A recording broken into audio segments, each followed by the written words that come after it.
Hello and welcome to the Daily Comic and Collectible, episode 594. Now today, the collectible of the day is the Hasbro Toys Marvel Legends series, Marvel Studios Avengers Endgame Iron Spider action figure. This collectible 6-inch scale Marvel Avengers figure is detailed to look like Peter Parker's Iron Spider from Marvel Studios' Avengers Endgame after returning back from the blip.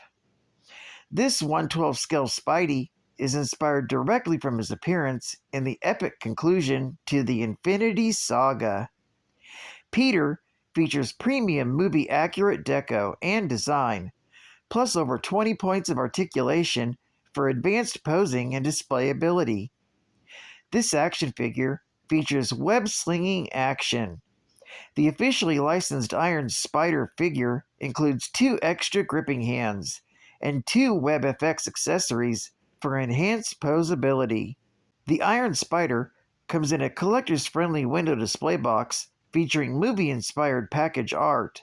This Iron Spider Spider-Man was just released in 2024 by Hasbro Toys.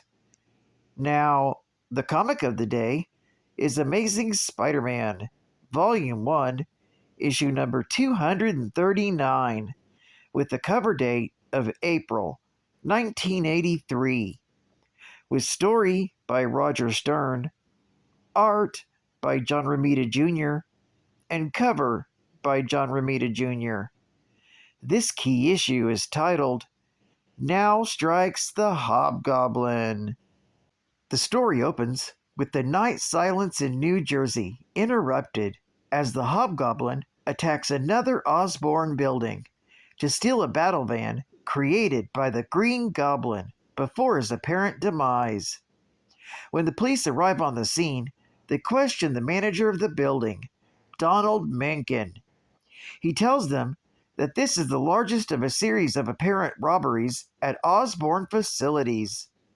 However, it appears nothing has been stolen, yet each attack uncovers hidden rooms that were previously unknown.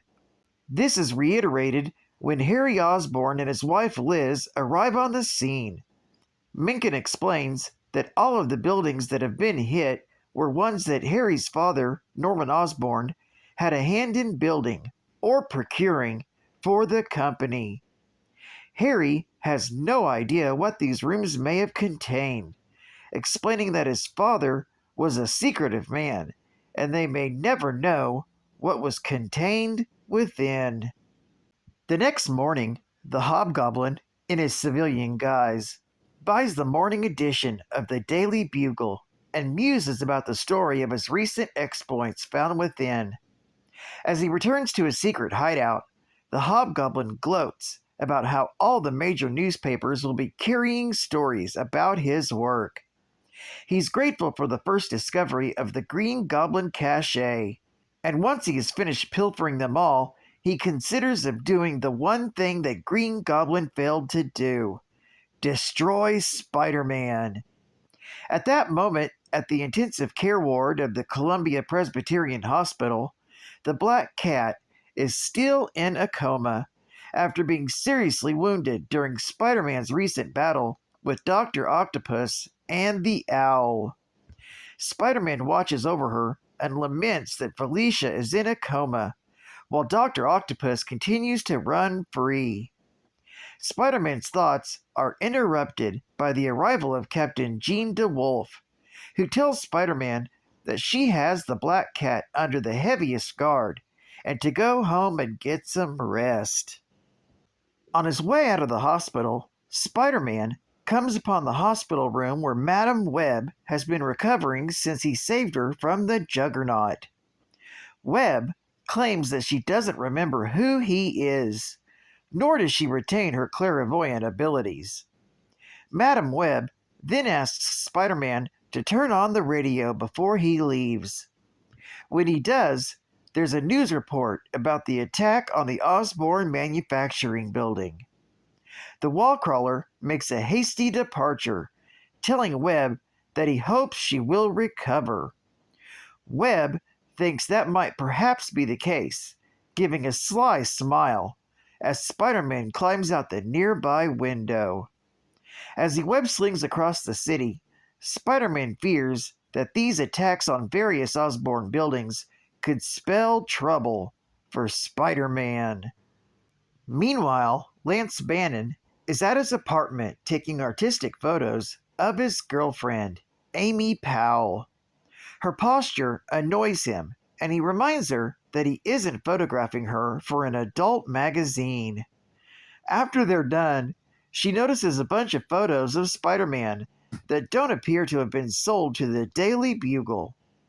She decides to rib him by asking if it's because he was beaten to the punch by Peter Parker. His silence is answer enough for her, and she goes into the bathroom to dress. She warns him that if he's not careful, Peter Parker might steal her away from him as well. Lance doesn't believe it, but when Amy asks him to go out with her, Bannon declines, and she storms out in anger. With Amy gone, Lance wonders what is wrong with him and why he is afraid of commitment. Shortly, Spider-Man returns to his apartment and discovers that his costume is smelling awful and that he needs a shower and to wash his uniform.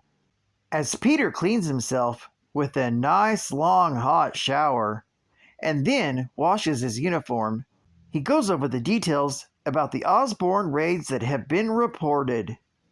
He fears that whoever is responsible may come across evidence of a secret identity if they've not done so already. Peter decides to take a nap, and he oversleeps. He's woken up at 7 p.m. by Amy Powell, who asks him to join her for dinner. Realizing how late it is, Peter declines the offer and abruptly ends the call. Spider-Man rushes out to an old warehouse previously owned by Norman Osborn. Unfortunately, he arrives too late as the warehouse has recently been picked clean.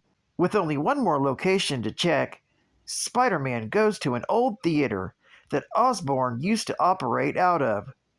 As he approaches, his spider sense goes off, and he catches the Hobgoblin in the process of looting this cache. The two battle each other in the street. Although Spider-Man is much stronger than his foe, the Hobgoblin keeps him at bay with a flurry of pumpkin bombs and razor bats and ghost-shaped smoke bombs. Spider-Man, though, ultimately gets the upper hand when he snares the Hobgoblin's glider, forcing it to crash. Fearing capture, the Hobgoblin uses his finger blasters to blast open a gas main. While Spider-Man is busy cutting off the gas before it can explode, the Hobgoblin manages to escape. His body racked with pain, the Hobgoblin wonders how Norman Osborn could have held his own against Spider-Man and is determined to find out the secret behind it. Meanwhile, Spider-Man takes stock of everything that's been happening and hopes things can't get any worse. This story is continued in The Amazing Spider-Man, issue number 240. Geek Fact: this is considered a key issue, being the second appearance of the Hobgoblin. To see the first appearance in issue number 238, check out episode 404 in the link in the description below. This is also the very first fight between Spider-Man and the Hobgoblin. It's also the first appearance of Norman Osborn's personal assistant at Oscorp, Donald Mencken. Bonus Geek Fact: while Spider-Man is at the hospital, we find Black Cat and Madam Web as patients. Black Cat was seriously shot in Peter Parker, the Spectacular Spider-Man, issue number 76, with the cover date of March 1983. While Madam Web was hurt by the Juggernaut in Amazing Spider-Man issues number 229 and 230 from June and July of 1982. State-of-the-art gaming. Coming soon. Reactor. It's one home video game you could really get into. Inside Reactor, you fry neutrinos, bounce positron clusters, knock out control rods, shrink the reactor core, drop decoys, load the bonus chambers, but most of all, avoid the dreaded vortex. It's one game that demands everything you've got, and gets it. Reactor, Parker Brothers' version of the intense arcade game. You can't help but get into it. For your Atari Video Computer System or Sears Video Arcade. Game over. Only from Parker Brothers, the ones to beat. And final geek fact. This story makes multiple mentions of the fact that Norman Osborn, the original Green Goblin, is dead. Osborn seemingly perished battling Spider-Man in Amazing Spider-Man issue number 122. However, as revealed in Osborn's journals issue number 1 from February of 1997, he survived. He eventually resurfaces in Amazing Spider-Man issue number 412 from June of 1996. And on a final note, the true identity of the Hobgoblin will not be revealed until Spider-Man Hobgoblin Lives, Volume 1, Issue number 3, from March of 1997, when he's finally unmasked by none other than Spider-Man. Well, I'd like to thank you for joining me for another Daily Comic and Collectible, and I hope to see you again Thursday. This is Cat Fan Comics Man, and I'll catch you on to Flip. Over and out.